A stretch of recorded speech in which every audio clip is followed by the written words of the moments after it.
Developing a game can be a deeply personal experience. It's not unusual for those involved to insert parts of themselves, their interests or beliefs, as Easter eggs or into small aspects of the game's story. But The Legend of Zelda: Majora's Mask is built upon the lives, experiences, and emotions of its creators. An impending threat of world destruction, a wedding during a North Korean missile crisis, the turn of the millennium, and a popular, untranslatable Japanese phrase. These experiences, these fears, seeped their way into the core of Majora's Mask. It seems that nearly everyone involved with this game back in the day had a similar sense of dread to the characters living in Termina. And that was no coincidence.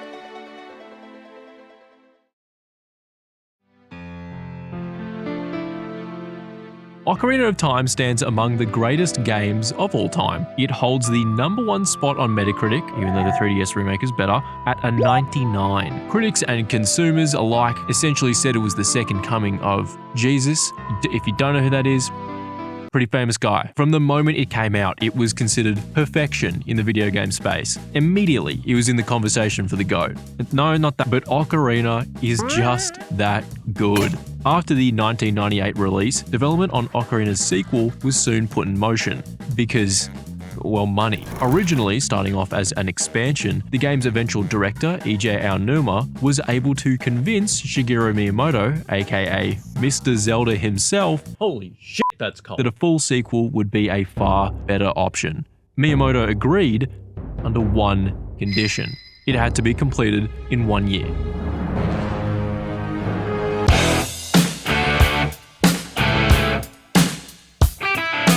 Creating a follow-up to rival Ocarina is a nigh insurmountable task in itself, but the idea of doing this in 1 year is at best a poorly executed joke.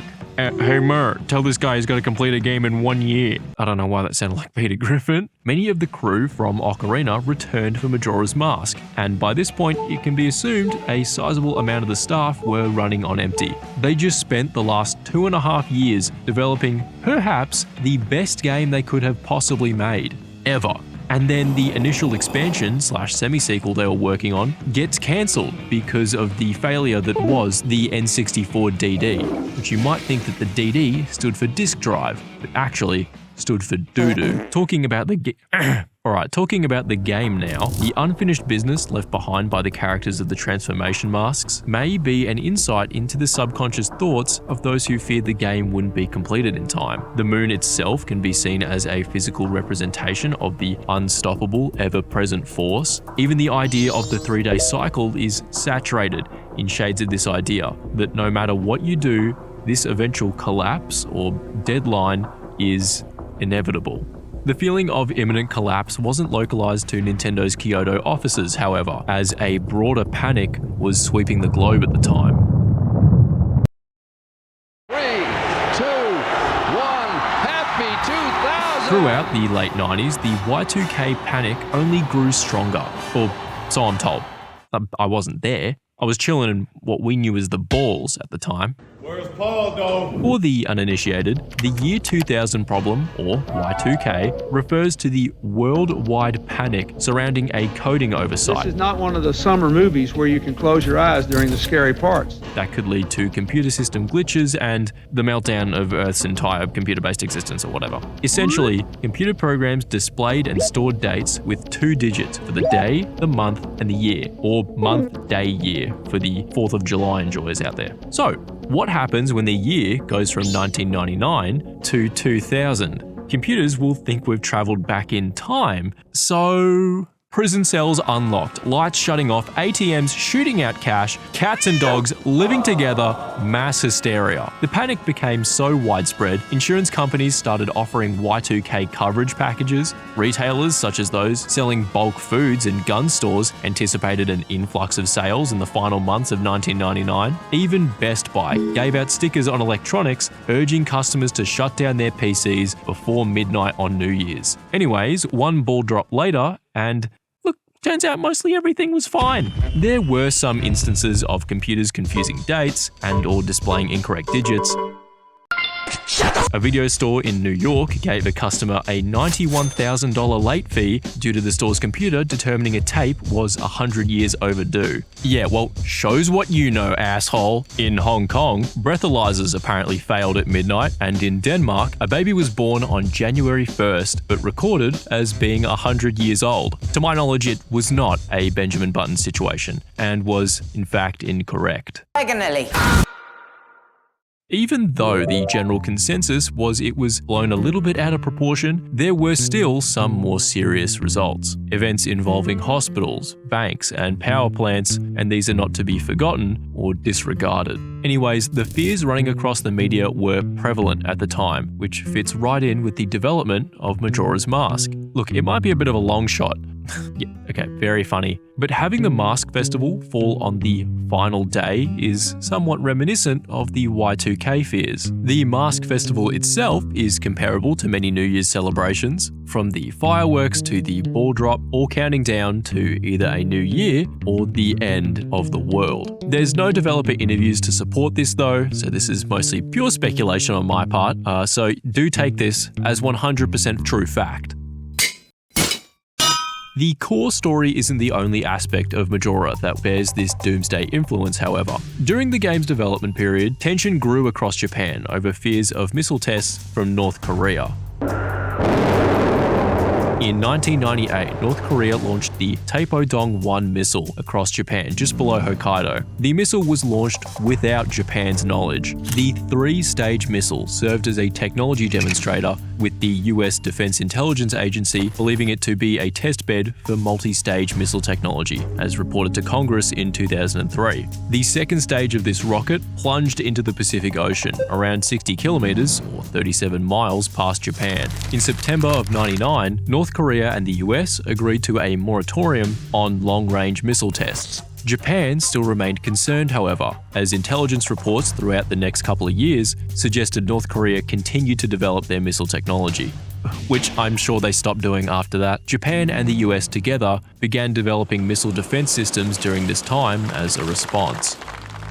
During the development stages of Majora's Mask, a group of devs, including Aonuma and Koizumi, attended a wedding of another staff member. Aonuma, in an interview, detailed a conversation he had with other members of the team during the wedding, saying, "Come to think of it, it's somewhat strange to come to a wedding in a situation where missiles may fall down today." Their talks eventually transitioned onto the game, noting how well a wedding like this would fit into the world and setting of Termina and its falling moon. Even during the initial stages of Majora's planning, the team simply couldn't detach themselves from the game. For those of you who've played Majora's Mask, you'll likely recognize the influence these events had on one of the game's side quests. Anju and Kafei's wedding is considered among the best side quests in the series. Days before their wedding, Anju's fiancé, Kafei, has gone missing. Whilst her mother suggests he's run off with one of her friends, Cremia, Anju still holds out hope. On the final day, when most of Termina has evacuated, she still remains hopeful,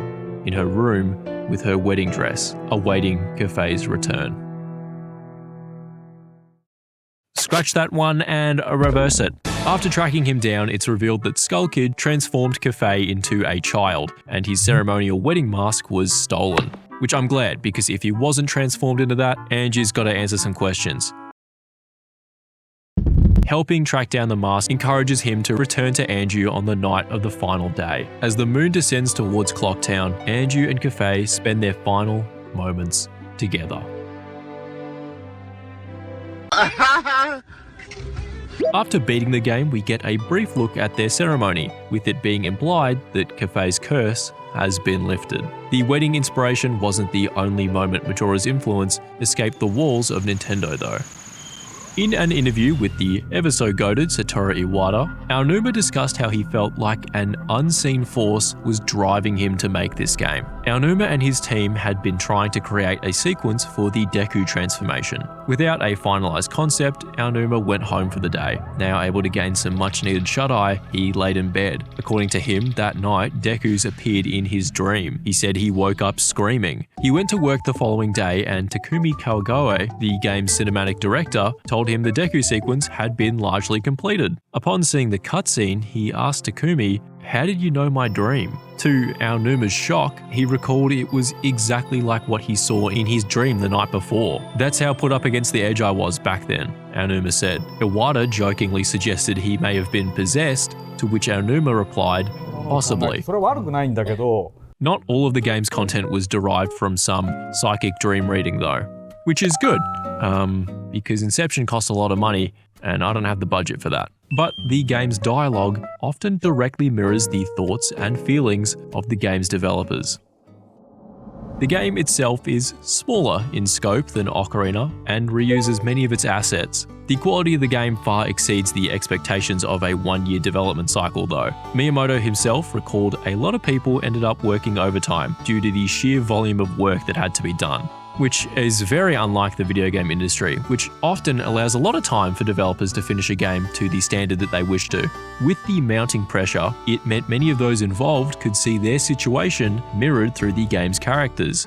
Majora's Mask scriptwriter Matsuhiro Takano revealed in an interview that many of the NPCs speak for the developers. "We put our feelings into the mouths of Termina's residents," Takano explained. Some of the carpenters in Clocktown mentioned how they'll have to stay back late. The mayor saying "Don't tell my wife" was inspired by how the project was interfering with the home lives of many of those working on the game.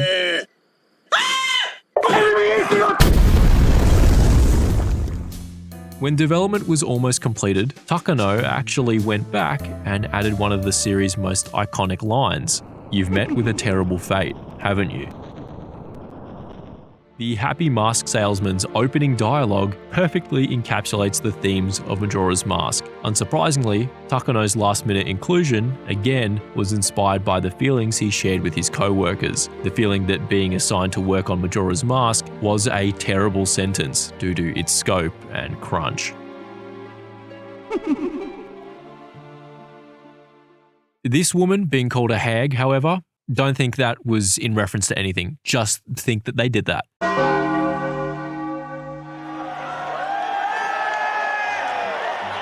For many of us, each new year feels like a new beginning, but the turn of the millennium brought upon a feeling of a greater ending. A chapter in human history was closing, as 2001 would mark the end of the 20th century. Society was on the precipice of the digital age, where animated films went from hand-drawn to 3D computer animation, digital cameras, the Human Genome Project, cell phones which wouldn't be mistaken for a small van, Web 1.0 and this thing called the internet, which, I don't know, probably won't stick around. It was a period of transition and the end of an era in a lot of ways.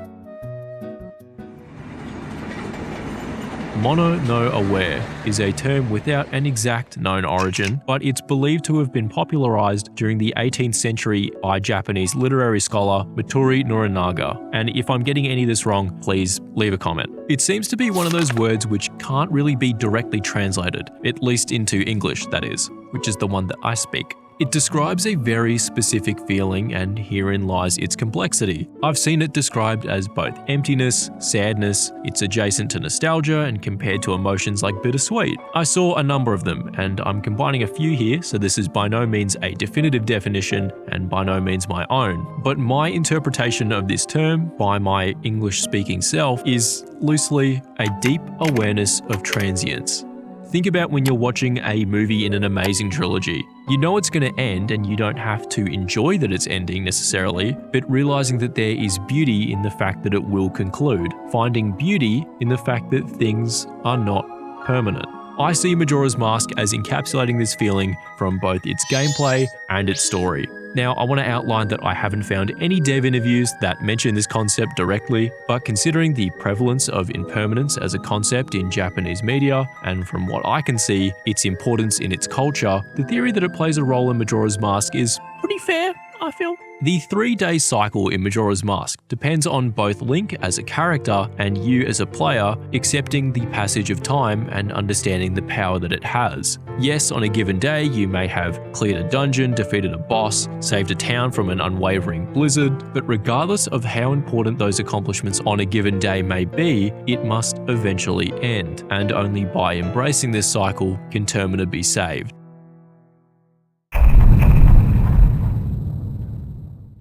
The game ends with Link leaving Termina, with little recognition and never to return, at least for now. But even without the glory, there is still a feeling of accomplishment, and that things have come to their natural conclusion, and that it's time to move on. Majora's Mask is a deeply personal game. No other entry in the franchise focuses on human-level stories and interactions as much as this one does. Whether intentional or not, those who poured their time, dedication into this game left it with something truly unique. It's somehow a time capsule of the era it was made, whilst remaining timeless. Somewhat fitting considering the mechanics of the game. It's the most emotionally mature of the franchise, and without these influences, simply wouldn't be the same game.